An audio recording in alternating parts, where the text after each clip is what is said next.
শুধু Argentina Brazil নিয়ে পড়ে থাকলে হবে না, তরুণদের উদ্দেশ্যে মির্জা ফখরুল ইসলাম আলমগীর। মাত্র 10 টাকায় প্রতি কেজি পণ্য পৌঁছে দেবে ডাক বিভাগ। ইসরায়েল পুরো বিশ্বের জন্যই সমস্যা, তুর্কি পররাষ্ট্রমন্ত্রী। জুলাই থেকেই বিশ্বজুড়ে তাণ্ডব চালাবে শক্তিশালী এল নিনো, জাতিসংঘের সতর্কবার্তা। 6.2 মাত্রার ভূমিকম্পে কাঁপল ইন্দোনেশিয়া। পাকিস্তানের গভীর খাদে যাত্রীবাহী বাস, নিহত অন্তত 40।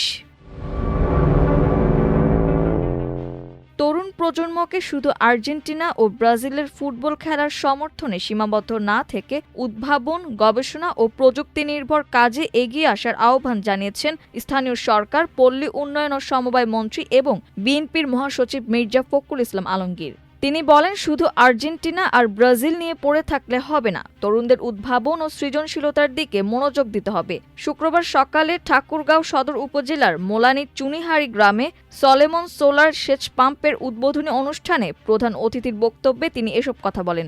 দেশীয় উদ্ভাবনকে কৃষির উন্নয়নে কাজে লাগাতে উদ্ভাবক মোহাম্মদ সলেমান আলীর তৈরি সলেমান সোলার সেচ পাম্প সারা দেশে ছড়িয়ে দেওয়ার উদ্যোগ নেওয়া হবে জানিয়ে স্থানীয় সরকার মন্ত্রী বলেন, দেশীয় প্রযুক্তি নির্ভর এই উদ্ভাবন কৃষিতে নতুন সম্ভাবনার দ্বার উন্মোচন করবে। কৃষকদের সেচ ব্যয় কমানো এবং পরিবেশ বান্ধব কৃষি ব্যবস্থা গড়ে তুলতে সৌরশক্তি চালিত এ ধরনের প্রযুক্তি ব্যবহার বাড়ানো প্রয়োজন। তিনি বলেন, সলেমান আমাদের দেশের গর্ব। তরুণ প্রজন্মের জন্য সলেমান আলী এক বড় অনুকরণীয় দৃষ্টান্ত।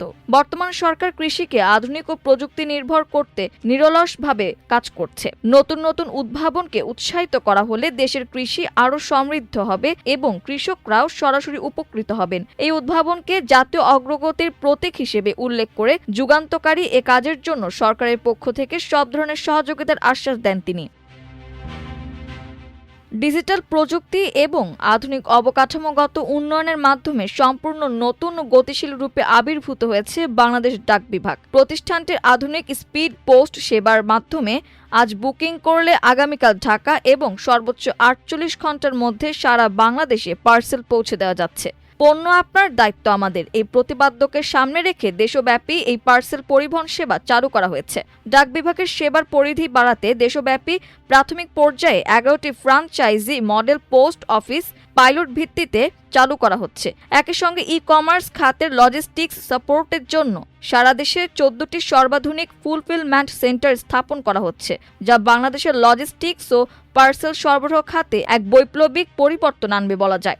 বাংলাদেশ ডাক বিভাগের স্পিড পোস্ট সেবার সবচেয়ে বড় আকর্ষণ হলো এর অবিশ্বাস্য রকমের কম পরিবহন রেট বা ডাক মাশুল, যা বাজারে থাকা যে কোনো বেসরকারি কুরিয়ার সার্ভিসের তুলনায় কয়েক গুণ সাশ্রয়ী। প্রথম 1 কেজি মাত্র 10 টাকা, পরবর্তী প্রতি কেজি মাত্র 5 টাকা। খুবই কম খরচে পার্সেল পাঠানোর এই সুবিধা বিশেষ করে দেশের প্রান্তিক ও নারী ই-কমার্স উদ্যোক্তাদের ব্যবসায়ের খরচ কমিয়ে মুনাফা বাড়াতে বড় ধরনের ভূমিকা রাখছে। পার্সেল পাঠানোর আগে গ্রাহকেরা যাতে সহজেই খরচ হিসাব করতে পারেন, সেজন্য ডাক বিভাগ একটি ডিজিটাল ডাক মাশুল ক্যালকুলেটর চালু করেছে।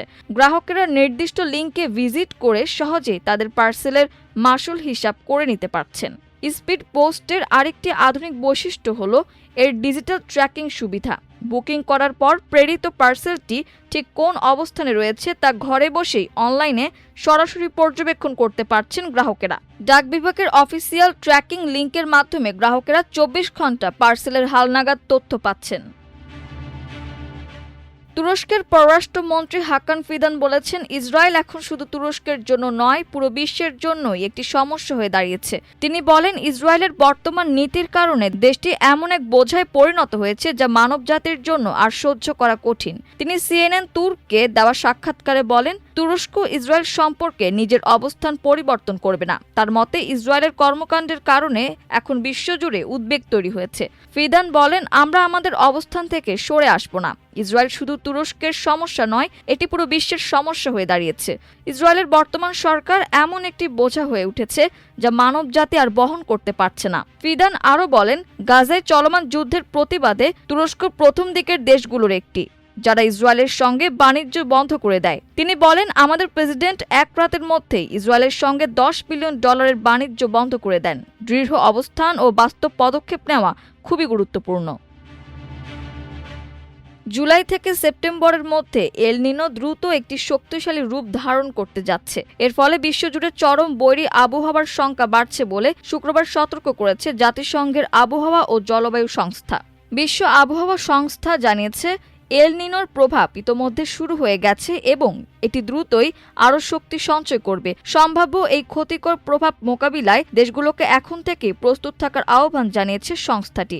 এল নিনো মূলত একটি প্রাকৃতিক জলবায়ু চক্র। এর প্রভাবে প্রশান্ত মহাসাগরের নিরক্ষীয় অঞ্চলের মধ্য ও পূর্বাংশে সমুদ্রপৃষ্ঠের তাপমাত্রা স্বাভাবিকের চেয়ে বেড়ে যায়। ফলে বিশ্বজুড়ে বায়ু প্রবাহ, বায়ুর চাপ ও বৃষ্টিপাতের ধরনে ব্যাপক পরিবর্তন আসে। সাধারণত প্রতি 2 থেকে 7 বছর পর পর এল নিনো তৈরি হয় এবং এটি 9 থেকে 12 মাস পর্যন্ত স্থায়ী হয়। এই পরিস্থিতি দক্ষিণ আফ্রিকায় খরা ডেকে আনে বলে জানা যায়। অর্থনীতিবিদেরা ইতোমধ্যে সতর্ক করে বলেছেন, এর ফলে বিশ্বজুড়ে খাদ্যপণ্যের দাম অস্বাভাবিকভাবে বেড়ে যেতে পারে।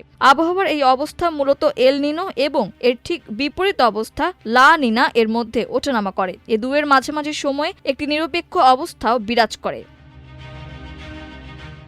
ইন্দোনেশিয়ার পূর্বাঞ্চলের উপকূলের কাছে 6.2 মাত্রার একটি শক্তিশালী ভূমিকম্প আঘাত এনেছে।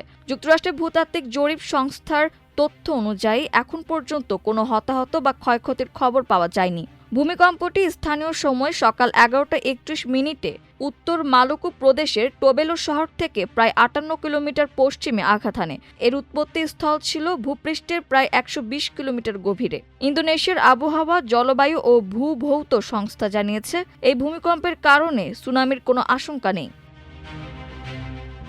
পাকিস্তানের বেলুচিস্তান প্রদেশে গভীর খাদে যাত্রীবাহী বাস পড়ে অন্তত 40 জন নিহত হয়েছেন। এ ঘটনায় আরও 8 জন আহত হয়েছেন। শুক্রবার বেলুচিস্তান ও খাইবার পাখতুনখোয়ার সীমান্তবর্তী শেরানি জোব মহাসড়কের দানাসার এলাকায় এই দুর্ঘটনা ঘটে। পাকিস্তানের মেডিকেল ইমার্জেন্সি রেসপন্স সেন্টার জানিয়েছে, কোয়েটা থেকে পেশোয়ারগামী নিউ মেক্তার পরিবহনের একটি যাত্রীবাহী বাস নিয়ন্ত্রণ হারিয়ে গভীর খাদে পড়ে যায়। দুর্ঘটনাস্থল থেকে এখন পর্যন্ত 40টি মরদেহ উদ্ধার করা হয়েছে। আহত 8 জনকে জোব ট্রমা সেন্টারে ভর্তি করা হয়েছে। উদ্ধার অভিযানে 6টি অ্যাম্বুলেন্স, 12 জন জরুরি চিকিৎসা প্রযুক্তিবিদ এবং 10টি হালকা পরিবহন যান মোতায়েন করা হয়। দুর্ঘটনার খবর পাওয়ার পর শেরানির জেলা প্রশাসন, উদ্ধারকারী দল ও অ্যাম্বুলেন্স দ্রুত ঘটনাস্থলে পৌঁছে উদ্ধার কাজ শুরু করে। খাইবার পাখতুনখোয়ার উদ্ধার কর্মীরাও অভিযানে অংশ নেন।